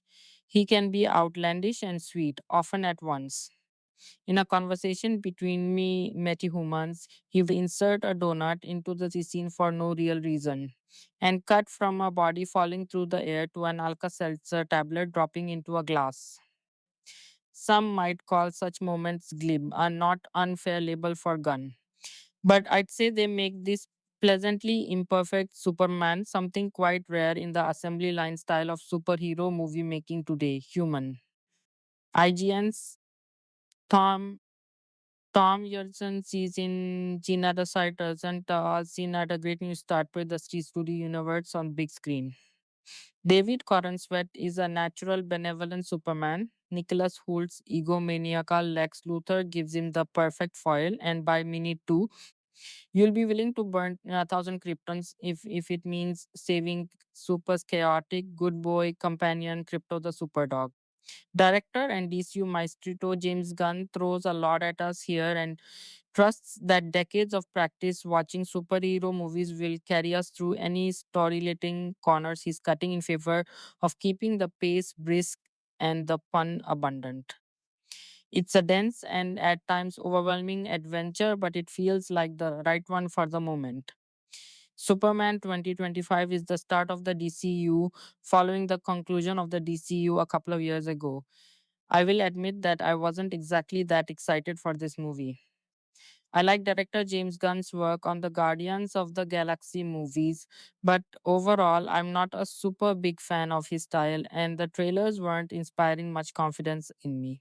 Still, I decided to watch it in the cinema for myself. My feelings are a little complicated, but I can say that I liked it. The writing is my main issue. Throughout the whole movie, you do feel that it was from the director of Guardians of the Galaxy. Certain aspects and writing choices feel very Gunn, for better or for worse. The tone is all over the place, bouncing between goofiness and attempts at heartfelt emotion. And while I think it worked for GRTG for Superman, it didn't really jail for me and it felt a little uneven. The humor, also distinctly Gunn, was very hit or miss for me, and it sometimes undercut the emotional weight of particular dramatic scenes. Gunn made the decision to not have his Superman movie be an origin story, instead, jumping into a Superman who has been working for 3 years. This means that Lois Lane, the Daily Planet, Lex Luthor, the Fortress of Solitude, all of them are already established in this world. While this means the movie doesn't need to dedicate time to introducing them, they don't get the kind of screen time or depth you might be hoping for. We barely see Clark Kent at the Daily Planet. Derivatives, and while we do get some scenes with Lois and Clark, not nearly as much as I would have liked to have seen, which is disappointing since those scenes were amongst the highlights of the film. The movie has such an erratic pace, it always feels like it has a rush on. There are barely any moments to breathe, and as such, no time to process things. There is a notable twist some ways into the movie, which some people are really not going to like. I didn't have any strong feelings about it. It's meant to be this incredibly impactful moment, but I didn't really feel said impact. Perhaps it might have helped if we were allowed to sit with it for just a moment before moving on to the next plot point. Part of the problem is the fact that the movie has a lot it needs to cover. The movie already has a lot as a Superman story with subplots and multiple characters to keep track of and easily could have stuck with. But then it also adds in a group of heroes known as the Justice Gang with Green Lantern, Hawkgirl, and Mr. Terrific, who also take up even more screen time. There are multiple scenes of characters giving expositions to the camera to convey information to the audience quickly, summarizing the plot or their characters. I couldn't help but feel that it was because the movie just doesn't have enough time to actually stop to convey it in any better way. An extra 15 minutes to let everything breathe would done absolute wonders. Additionally, the time dedicated to a particular subplot involving Jimmy Olsen could have been channeled into literally anything else in the movie instead. Develop the script and later it was rewritten. My favorite moments of Superman were the rare time it does slow down, such as the few conversation scenes between Clark, Superman, and Lois, or scenes with Clark and his parents. Superman does actually aim to be endearing and heartfelt, and I very nearly felt that emotion, and it was disappointing it didn't quite reach that for me. I will say that I was never bored, rushed, pacing aside. I generally enjoyed it, and Crypto, the superpowered dog, is also pretty good and a standout. David Corenswet is great as Clark Kent Superman and is the film's greatest strength. He brings such warmth, sincerity, and, and believability to his role, although I wish that we got to see a bit more of his Clark Kent in this movie. Rachel Brosnahan is also really good as Lois Lane. She and Corenswet share believable chemistry. I just wished that they had more screen time together and that she had more screen time in general. The aspect of the movie I was most looking forward to was Nicholas Holt as Lex Luthor. Writing wise, I do think Luthor is disappointing. I couldn't help but feel that there was something missing. That being said, Holt absolutely delivers on his part. He is wonderfully cartoonishly evil, chewing up the scenery, and conveys Lex's immense hatred for Superman. Earlier on, I said that the Justice Gang was an unnecessary addition to the movie that just added to an already overstuffed plot. However, Eddie Guthrie as Mr. Terrific was a standout and was really great in his part. I found James Gunn's direction to be a real mixed bag. The visuals are all over the place. Henry Bram is the cinematographer who previously shot The Flash, and with Superman, you certainly felt that it was shot by the same person. Although Superman most of the time doesn't get nearly as visually ugly outside of one sequence later on in the movie. It ranges between being visually beautiful to bland, artificial, or downright bad looking. It's mainly its daytime scenes where it looks flat, while the darker lit scenes look better. I'm also not a fan of the constant wide angles. It felt pretty wonky and not necessarily in a good way. The action is pretty good and entertaining. Develop the script, and they're certainly very loud, and the camera work and punts can be dizzying and jarring. But it does pick up notably in the third act, and I do like the representation of the superpowers on screen, especially Superman's. The soundtrack from John Murphy and David Fleming is pretty good and has some standout moments, even if it relies on being similar to John Williams's theme a bit too much. Superman is a mixed bag, visually and totally inconsistent, overstuffed and messy, and erratically paced with barely chances to breathe. However, the cast and action largely deliver. It had some good moments and it is enjoyable. I can say that I'm at least on board with David Corenswet's Superman going forward, and I'm looking forward to the next time he's on screen. Time I'm 112 minutes cast. Warren Oates as Benny Isela Vega as Elita director. Sam Peckinpah really. The only thing I knew about this movie going in is that Sam Peckinpah is the director. And having seen Straw Dogs and The Wild Bunch, I was curious about it. I wouldn't say that I loved it, but it is a really good movie. Bring Me the Head of Alfredo Garcia. It is a gritty and crime thriller that goes to some dark places. This bleak and nihilistic neo noir is on the more slow burner side, but is also contemplative and self reflective. It's not the easiest movie to watch, but it had my attention all the way to the end. The performances are fantastic. Warren Oates is stellar as flawed protagonist Benny. The film is primarily focused on his character, and we see his descent into madness and self destruction as the movie progresses. Isela Vega is also great in her part. The direction from Sam Peckinpah is excellent. The cinematography is wonderful, beautifully shot and vibrant, and captures the Mexican scenery really well. As typical of Peckinpah, the violence is brutal and hits really hard. Bring Me the Head of Alfredo Garcia is a nihilistic and slow burn neo noir thriller, well directed and with great performances. Time. One Rudder, it's 33 minutes age rating. R18 cast, James Coburn as a Feldwebel, Rolf Steiner, Maximilian Schell as Hauptmann, Stansky James Mason as Oberst, Brand David Warner as Hauptmann, Kizil Santa Berger as Eva director.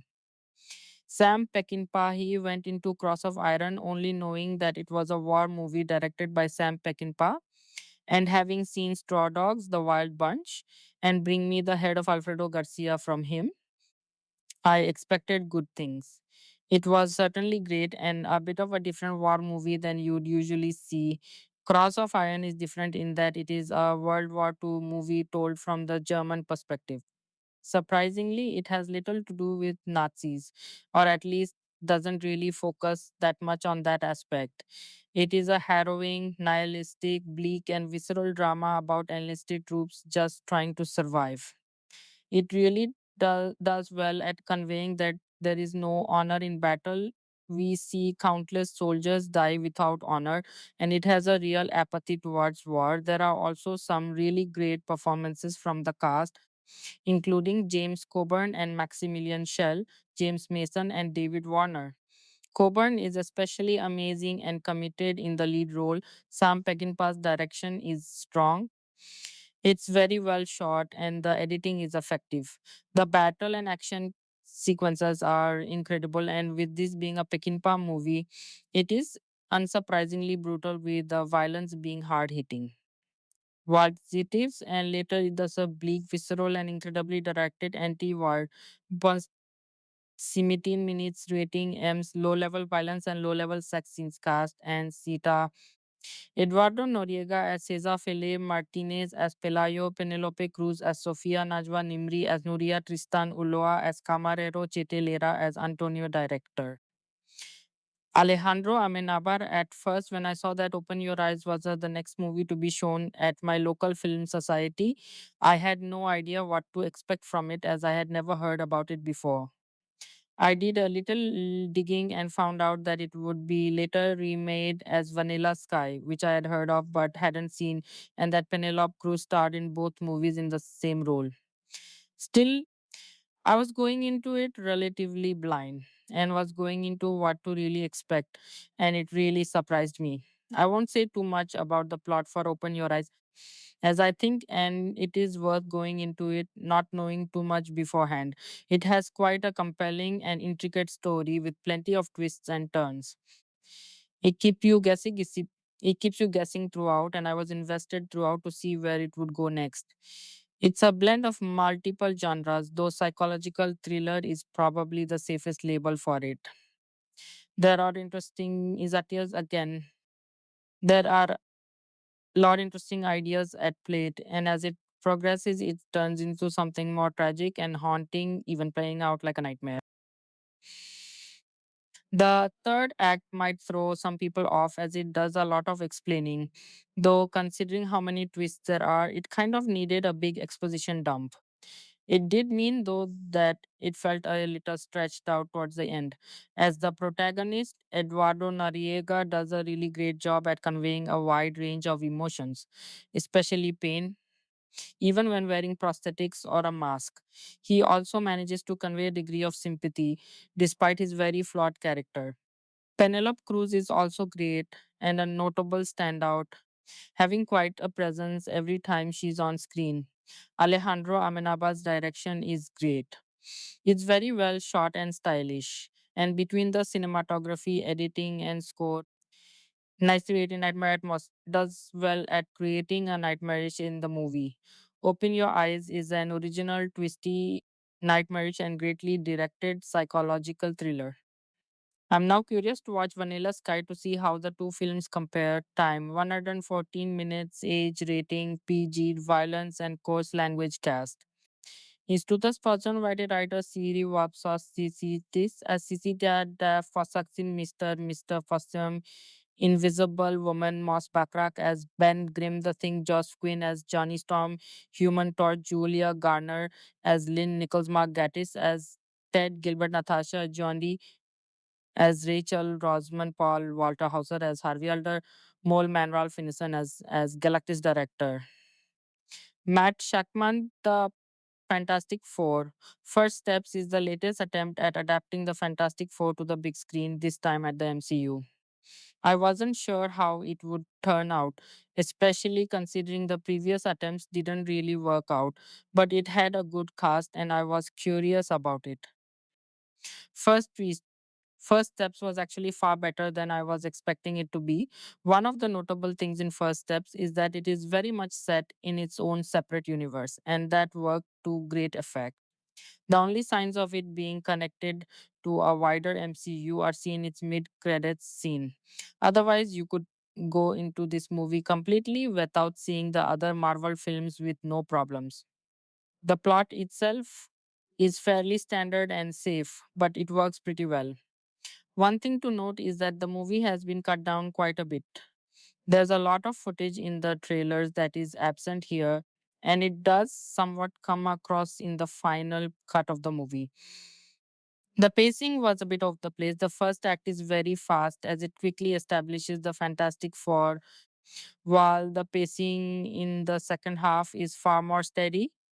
It really could have been 10-20 minutes longer and made the movie even better, even if I appreciated how efficient it was. The choice seemed to be driven by a desire to keep the movie under 2 hours, which was certainly misguided. Despite all that, I still liked it and it had me entertained throughout.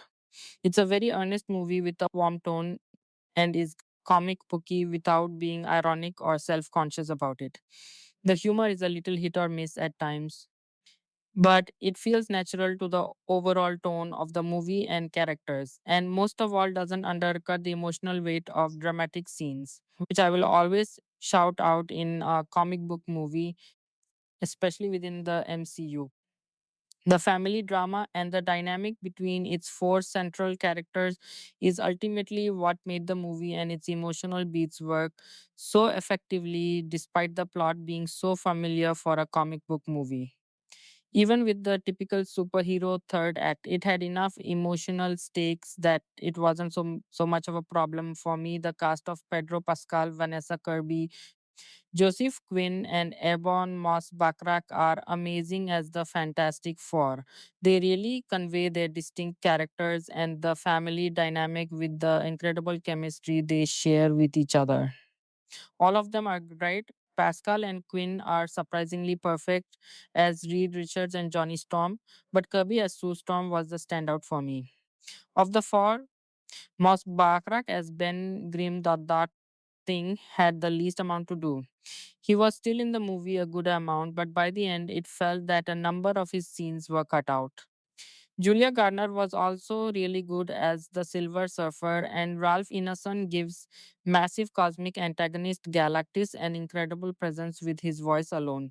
Matt Shackman directs this really well. It is visually good for the most part, really striking with a retro futurism aesthetic, and I really liked its alternate period setting.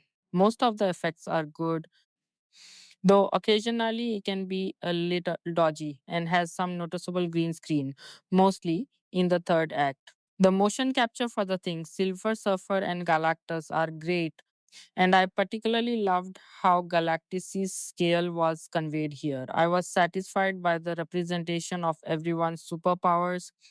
I was especially impressed how they made Mr. Fantastic's stretch abilities actually look good in live action. There are many really good sequences. A particular section in space was probably the highlight of the movie for me. Finally, Michael Giacchino's score is great and perfect for this movie. By far the best music he's composed for a film in this franchise, The Fantastic Four. First Steps is heartfelt, charming, refreshingly self contained, and highly enjoyable. Rewritten with striking and stylish visuals and an amazing cast. I have no idea how the next Avengers movies will be treating these characters, but in any case, I'm looking forward to seeing them again in their own solo movies time 100 minutes age rating, R16, sex scenes, and sexual references cast. Joseph Engel as Bastien, Sarah Monpetit as Chloe, Monia Chokri as Violet, Karine Gonthe-Hinman as Louise, director. Charlotte Le Bonny went into Falcon Lake basically blind, not knowing anything about it beforehand except that it was something of a coming of age movie.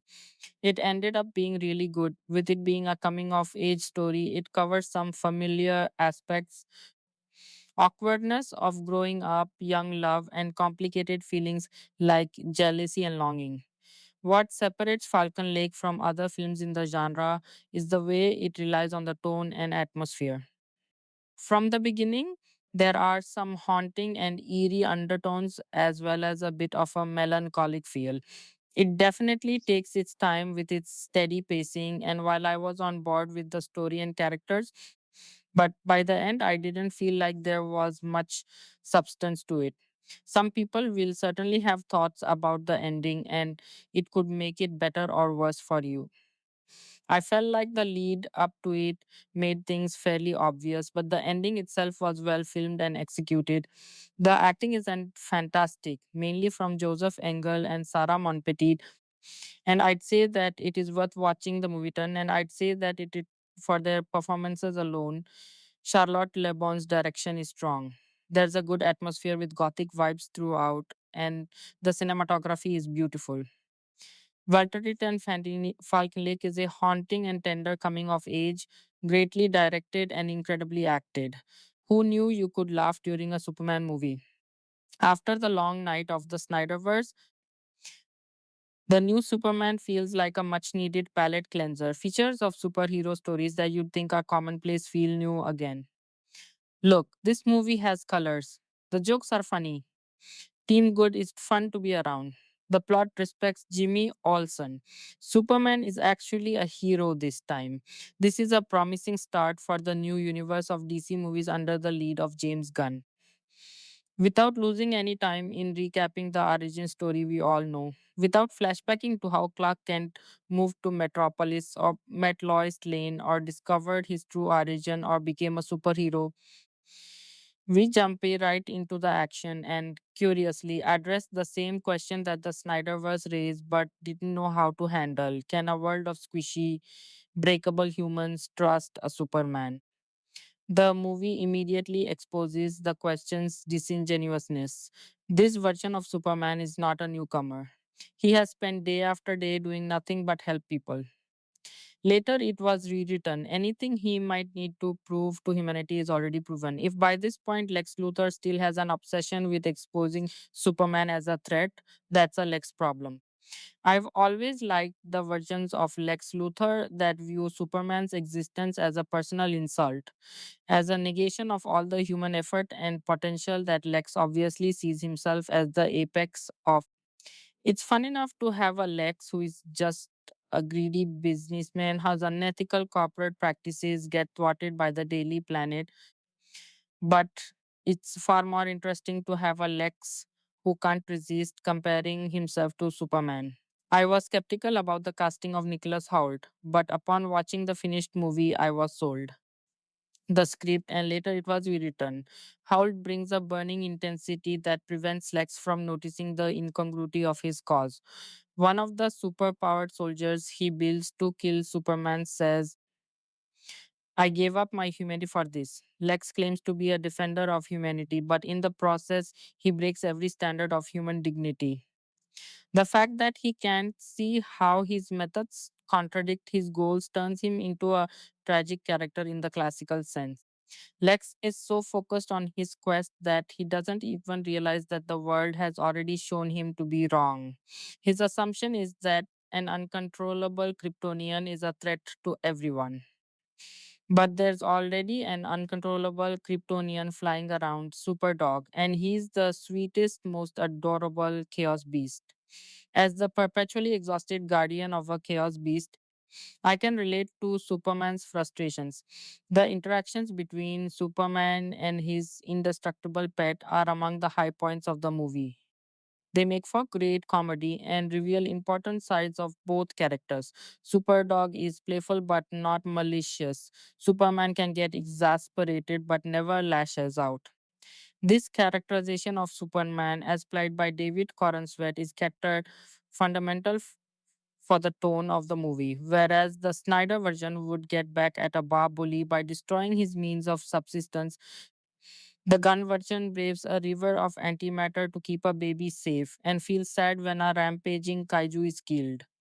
This Superman is genuinely kind to the point of wishing to save the enemies that are punching him in the face.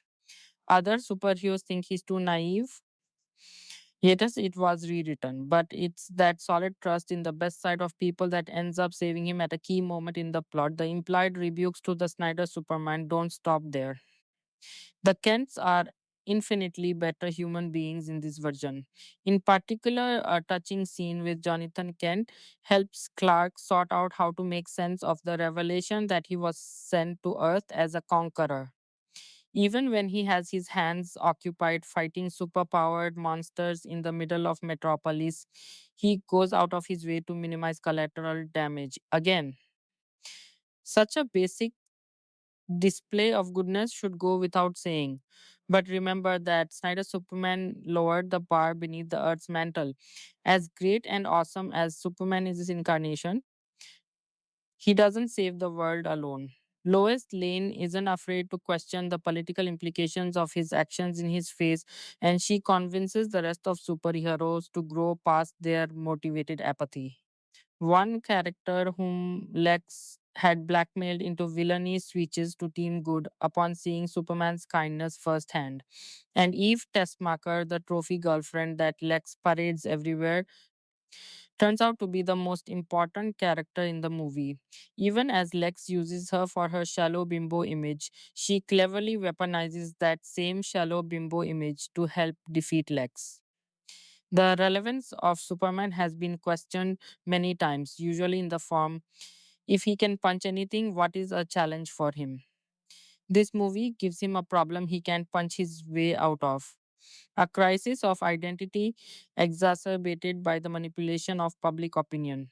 This mirrors the status of the character in real life. Both Superman, the heroic icon, and Superman, the movie, need to prove themselves to a world that has stopped believing in Superman. Both emerge victorious because they don't stop believing in goodness. Ironic cynicism is so tired and it should never have been mixed with this character. Gunn understands that a successful story about Superman is one that sticks to the simple ideals that have always defined him, not as lip service, but as a guiding theme of the action. Superman shouldn't win because he punches harder. He should win because decency and compassion are actually strong. Your choices, your actions. That's what makes you who you are. With his role directing the Guardians of the Galaxy trilogy for Marvel Studios, James Gunn has proven himself to be one of the most celebrated among modern superhero film directors. After 2021's The Suicide Squad and the 2022 HBO Max series Peacemaker, he was given the task of leading a reboot of DC Studios away from the edgy and brooding direction of the DC Extended Universe, DCEU, to a more lighthearted and joyful universe. This new film, Superman, is the first attempt in doing so, and I'd say he knocked it out of the park. The plot follows Clark Kent as Superman, played by David Corenswet, star of 2024's Twisters. And later it was rewritten, who has just suffered his first ever defeat at the hands of the new villain, the Hammer of Boravia, for Superman's meddling in his country's affairs. It is revealed that this is a lie and he is secretly being controlled by the villainous Lex Luthor, played by Nicholas Hoult, star of 2022's The Menu and 2024's Juro 2, who is trying to discredit Superman to benefit his own clandestine business interests. Superman also runs into a group of heroes calling themselves the Justice Gang who are a bit less experienced than him. They include the Green Lantern Guy Gardner, played by Nathan Fillion, star of 2005's Serenity and 2006's Slither, Mr. Terrific, played by Eddie Gattigi. star of 2021 X-Men First Class and 2008's Twilight. Hawkgirl, played by Isabella Marcel of 2024's Madame Web, and Metamorpho, played by Anthony Carrigan, star of the 2018-2023 HBO show Barry. Mr. Terrific, in particular, is one of my favorite new characters and has one of the best fight scenes in the movie and is a lot of fun to watch. Crypto the Superdog was also a new addition for a live action Superman film, and he brought a nice degree of levity to the movie. The other main character is Lois Lane, played by Rachel Brosnahan, star of the 2017-2023 Amazon Prime series The Marvelous Mrs. Maisel, and she has great chemistry with Corenswet. The film does not waste any time setting up their relationship and simply drops you into the status quo, which I appreciated. Ken's other co-workers at the Daily Planet were also a lot of fun, particularly Jimmy Olsen, played by Skylar Gisondo, who had a role in the 2021 Best Picture nominee Licorice Pizza and provided some comedic relief. There is also Luther's girlfriend Eve Teschmacher, played by Sarah Sampaio, who has an interesting relationship with one of the main leads. There is also a focus on found family that helps tie the film thematically together, giving the movie a nice emotional heart. Hoult is a standout as Lex Luthor and is easily the best performance in the entire film. These past few months have shown us that some of the real supervillains in our world are corporate billionaires beholden to no one but their own pocketbooks. The new Lex embodies that perfectly, and later it was rewritten. Being an insecure and hateful egomaniac who tries to throw money at his problems and ingratiate himself to the federal government. I also noticed that there were not many Easter eggs that detracted from the film. There were a few recognizable brands from DC properties I noticed, but beyond one or two quick cameos, the average viewer will not miss anything particularly major. If I had to share a few last criticisms, it is that it took me about 15 or 20 minutes to get fully on the film side. The beginning of the movie was just a little distant, and after the opening scene ended, I was able to get on its wavelength. I also struggled to find our purpose, including the reporter Cat Grant, played by Michaela Hoover, and not giving her much to do in the movie except be treated as eye candy. This is a hopeful take on Superman that is sure to win over the hearts of moviegoers. And if you are a fellow fan of the Guardians of the Galaxy trilogy, then this film will be right up your alley. Whenever they release a sequel to this film, I will be sure to go out and see it. My final rating for Superman is an uplifting 9/10. Also, stay for the post credit scenes. Things are looking up indeed. After a week of build up, the highly anticipated trailer for James Gunn's Superman finally arrived, and all eyes are on the sky. As the first live action installment of the DCU, a lot is riding on Superman. Not only is an entire cinematic universe dependent on the success of this film, but Gunn must also cut through the world's cynicism and deliver a take on the character whose cinematic depiction for many audiences hasn't resonated since 1978. But the teaser trailer makes it clear that Superman 25 is not Superman 78. Composer Murphy's guitar riff on John Williams' classic theme breathes new life into Superman as a hero and symbol, suggesting that Superman, while hanging on to the core themes associated with the character, is a living and evolving concept, an electric current through the world. There are several key takeaways from the trailer. First, it's not all sunshine and rainbows, despite Warner Brothers. Discovery's press synopsis emphasizing hope and Gunn's desire to bring optimism back to Superman, the teaser trailer shows a keen awareness of the reality of the world. Surprisingly, the teaser does not open with an iconic shot of a smiling Superman. Instead, it opens with Superman David Corenswet plummeting from the sky and landing in the Arctic near his fortress of solitude. He is bloody, beaten and it was rewritten, and unable to make his way home without the help of crypto. There is just something uncomfortable but not at all unwelcome in hearing Superman struggle to breathe. The moment grounds us in the fact that Superman feels pain. One of the frequent complaints about Superman from non comic reading general audiences and those who missed out on Superman. The animated series and other various media adaptations is that he's overpowered and rarely faces hard physical challenges. This teaser nips that in the bud right away, showing that Superman is very much physically fallible.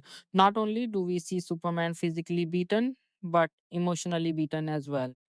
He walks through an angry crowd that throws bottles, cans at him as he is escorted into Stag Industries by the police, where he stands with a sense of the weight of the world on his shoulders. It's clear that Superman is not universally beloved, and as a reflection of contemporary America, we see him at his lowest. While there looks to be significant tonal departures from previous Superman films in both style and the comic book elements introduced, it's ironic that after a decade of complaints about a non smiling Superman and his controversial perception on the global stage, these themes remain present in Gunn's take. This begs the question of whether these themes have become essential to establishing any contemporary film version of Superman. In 2006, Superman Returns tackled why the world doesn't need a Superman. And in 2016, Batman v Superman. Dawn of Justice asked, must there be a Superman? The respective answers were that the world does need a Superman and there is. What Gunn appears to be grappling with isn't the need for a Superman or the resigned acceptance that there is one, but the question of how do we make the world want a Superman? And this question not only applies to the world of the film but to audiences as well. With all the superhero movies out there, what makes us want another Superman movie? But later it was rewritten. Despite the realities of a bruised and beaten Superman, there is also a desire for fantasy, for imagining the world as it could be, now more than ever. Based on the glimpses we see in the trailer, developed the Superman saving a little girl, and Superman's symbol being used as a flag in the fictional country of Boravia, which appeared in Superman number 2 in 1939. Though it appears the location has been changed from Europe to the Middle East, there is the suggestion that hope resides in younger generations. There is something compelling about a character who was created for an audience of children appealing to children again, especially as Superman movies of the millennium have shifted toward older audiences. Dwarf the tagline for Superman Look Up encourages the same kind of wonder and childlike innocence as 78 You'll Believe a Man Can Fly. Guns Superman is also a world featuring a myriad of other wonders as the teaser showcases. While the film feels packed with characters enough to create some trepidation on whether it can retain focus on Clark, they definitely give the film a distinct comic book flavor we haven't seen in previous Superman films. The teaser shows quick glimpses of superheroes Guy Gardner, Nathan Fillion, Hawkgirl, Isabella Merced, Mr. Terrific, Edie Gathegi, and Metamorpho Anthony Kerrigan. Our first look at the film's villains includes a brief glimpse of a mysterious black clad behemoth in a face mask and the ever devious Lex Luthor, Nicholas Walt, who appears to be brimming with emotion. There's also a giant monster that may be connected to the giant purple and green orb in the sky. Colors associated with the villain Superman fans have been waiting for decades to see on screen Brainiac. As exciting as those building blocks and prospective battles look to be, what felt most compelling about the trailer was Corenswet's Clark, whose depiction takes a page from Grant Morrison and Frank Whiteley's All Star Superman, which saw Clark dressed in oversized clothes and defined by a slouched posture and messy hair. We see Clark share a tearful moment with his father, Jonathan Pruitt Taylor Vince, and have numerous interactions with Lois Lane, Rachel Brosnahan. Their chemistry is immediately apparent. For all the big ideas the scripts as it is rewritten. Questions and hopes for the future that the teaser circles. The defining takeaway from our first look at James Gunn's Superman is that he's just a guy with a dog managing two jobs and a romantic relationship, as he has good days and bad, some that leave him physically and emotionally beaten down, some that leave him tearful, and others that may count among the best days of his life. Why do we want a Superman? He's what we are and what we could be, the man of tomorrow, today.